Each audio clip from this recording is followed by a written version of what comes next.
Bonjour à tous, le salon Solutrans approche à grands pas. Vous le savez, le salon aura lieu fin novembre à Eurexpo à Lyon. Parmi les grands thèmes, aussi bien le mix énergétique, la transition énergétique, solutions connectées ou encore l'informatique embarquée, mais aussi un thème qui revient à chaque édition, la formation et l'emploi. Pour nous en parler, Dominique Pétraud, bonjour. Bonjour Hervé.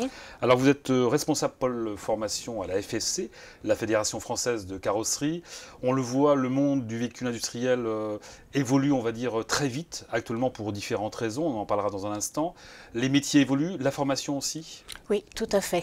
Alors, il faut savoir que ces métiers évoluent, forcément les compétences nécessaires à l'exercice de ces métiers évoluent également.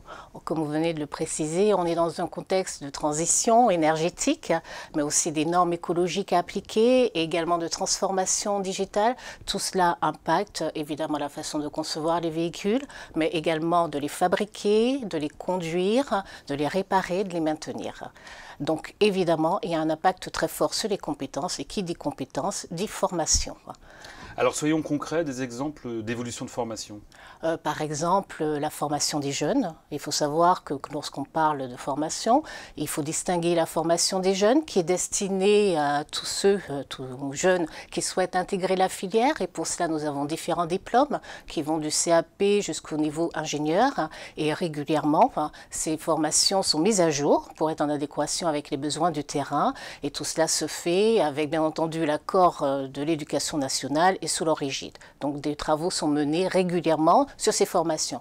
Mais il y a également la formation continue, qui est la formation dédiée aux collaborateurs, aux professionnels, ou même à ceux qui souhaitent intégrer la filière dans le cadre de reconversion. Et cela, nous avons plusieurs organismes de formation, ou même des établissements qui dispensent des formations sur différentes thématiques. Pour des exemples plus concrets, nous avons une offre qui s'est développée sur véhicules électriques et hybrides autour du multiplexage.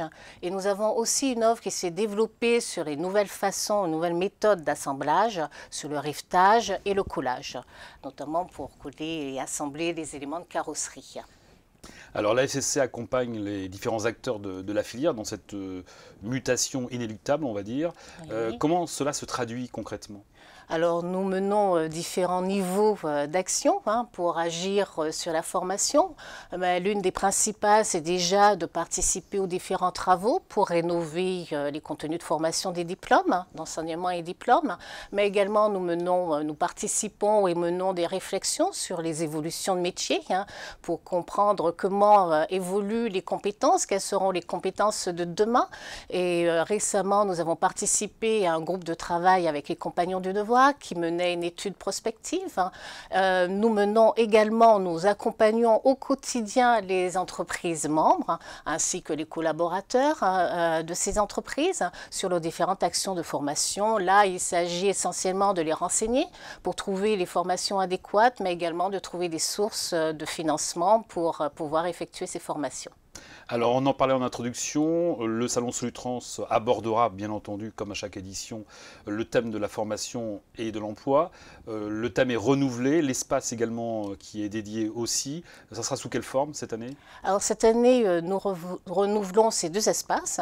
L'espace formation avec nous autour d'une dizaine de partenaires qui seront présents, qui recouvrent tant le domaine de la formation initiale des jeunes, mais également la formation continue, et qui seront présents sur différentes thématiques de formation, mais également pour faire découvrir nos métiers et les faire découvrir avec un regard mis à jour, si je puis m'exprimer ainsi, pour comprendre que ces différents métiers ont été impactés par notamment la nouvelle technologie, qu'on apprend différemment, que les métiers évoluent différemment, les gestes évoluent.